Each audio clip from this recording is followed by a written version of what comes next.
U mening otam. Odamlar oldida u mening otam edi. Ammo bu sozning o'ziyoq vujudimni titratishga, qalbimda qora xotiralarni uyg'otishga qodir. Onam u bilan turmush qurganida men 18 yoshga qadam qo'ygan, hayotni endi tushuna boshlagan, o'z dunyosi bilan yashaydigan oddiy qiz edim. Asl otam men go'dakligimda olamdan o'tgan, onam yillar davomida meni yolg'iz o'zi katta qilgan. Bizning sokin dunyomiz bor edi. Ammo uning uyimizga kirib kelishi go'yo quyoshli kunimizni qora bulut qoplagandek bo'ldi. Odamlar uchun u shunchaki onamning ikkinchi eri, oilamizning yangi ustuni edi. Men uchun esa u avvaliga eng katta qo'rquvim, so'ngra hayotimdagi eng mudhish xato va yagona chin muhabbatimga aylandi. Dastlabki yillar haqiqiy do'zax edi.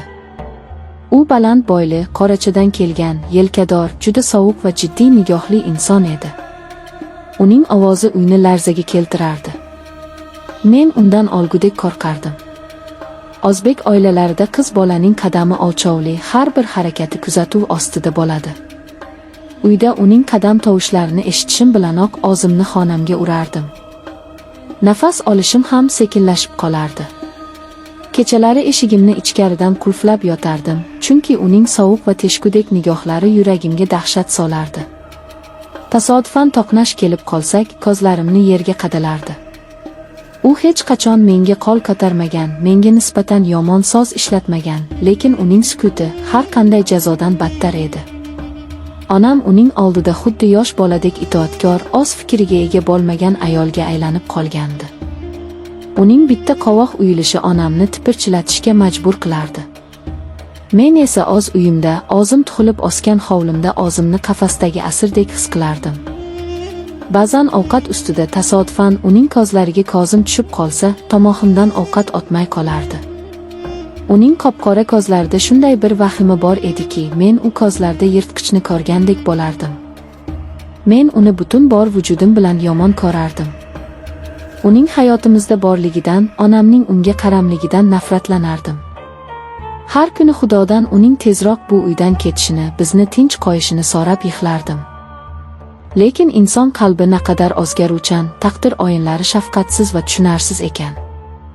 Hammasi o'sha sovuq noyabr oqshomidan boshlandi.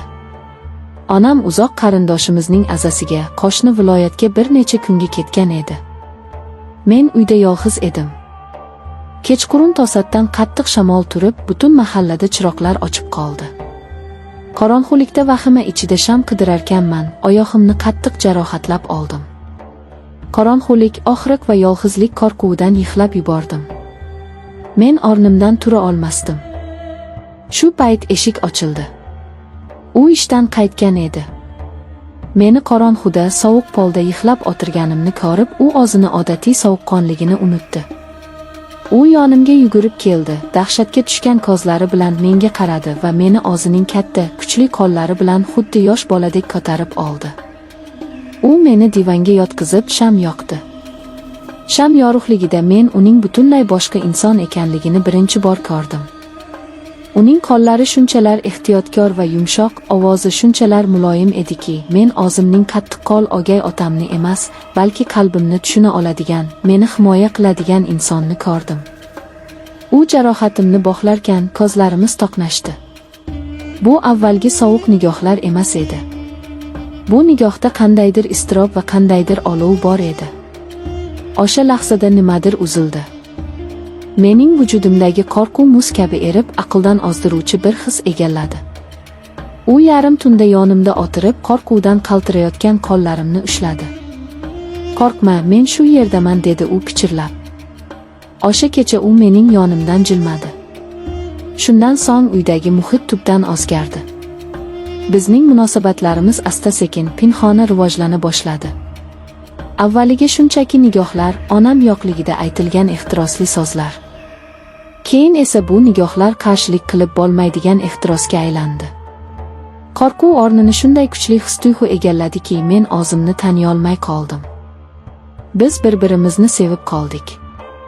Bu oddiy sevgi emasdi, bu aqldan ozdiruvchi, butun vujudni yondiruvchi, xatarli va yovvoyi bir muhabbat edi. Bizning har bir alangali yotishlarimiz xavf bilan, chuqur gunoh hissiga aylangan edi. Jamiyatning qattiq qonunlari, o'zbek mentaliteti, or-nomus, uyat, el-yurtning gapi va eng asosiysi, onamning ko'zlari.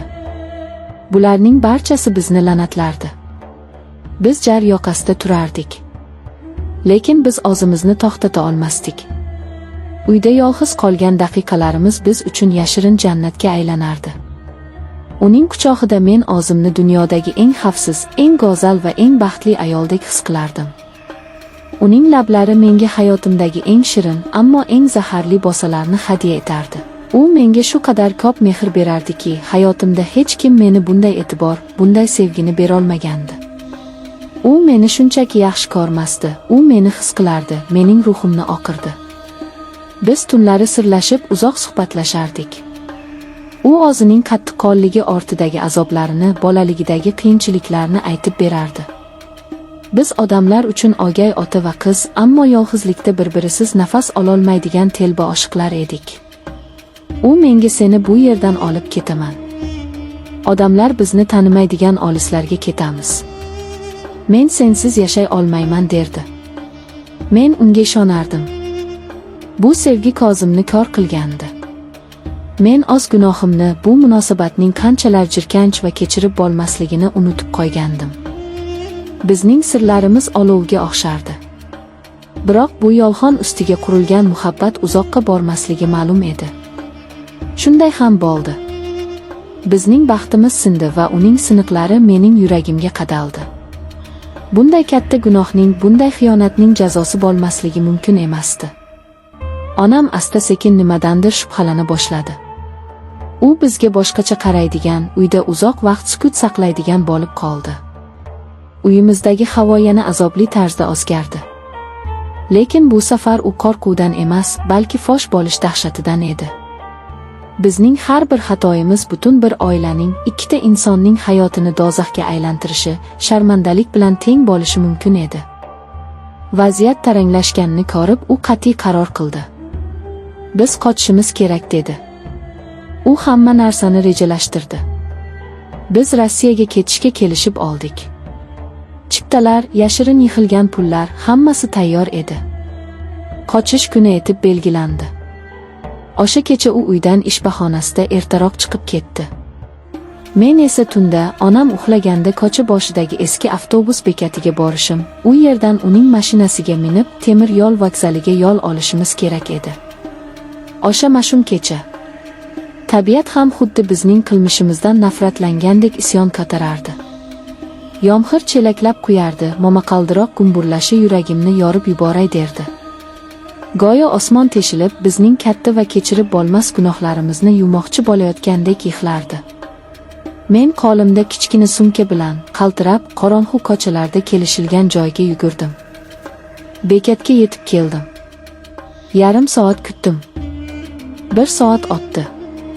2 soat. U yo'q edi. Yuragimni vahima bosdi. Yomg'irda ivib ado bo'ldim. Qo'l telefonimdan unga 1000 marta qo'ng'iroq qildim, chaqirilayotgan abonent xizmat doirasidan tashqarida. Yomon narsa sodir bo'lganini vujudim bilan his qilardim. O'sha tunda ko'chada, vahima ichida ertalabgacha uni kutdim. U kelmadi. Tong otdi. Yomg'ir tindi, lekin mening ichimdagi bo'ron endi boshlanayotgan edi. Men noiloj qalbimda ming xayol va ezuvchi qo'rquv bilan uyga qaytishga majbur bo'ldim. Uyga yaqinlasharkanman, ko'chamiz boshida qandaydir halahovur ekanini ko'rdim. Darvozamiz oldida to'plangan odamlar, tez yordam va militsiya mashinalari ko'zimga balodek ko'rindi. Hovlimizdan eshitilayotgan onamning faryodi butun mahallani tutgandi. Yuragim to'xtab qolgandek bo'ldi. U avtohalokatga uchragan edi. Tunda meni olib ketish uchun shoshilib kelayotganda, kuchli yomg'ir va sirpanchiq yo'l tufayli mashina boshqaruvini yo'qotgan. Katta tezlikda kelayotgan yuk mashinasi bilan yuzma-yuz to'qnashgan.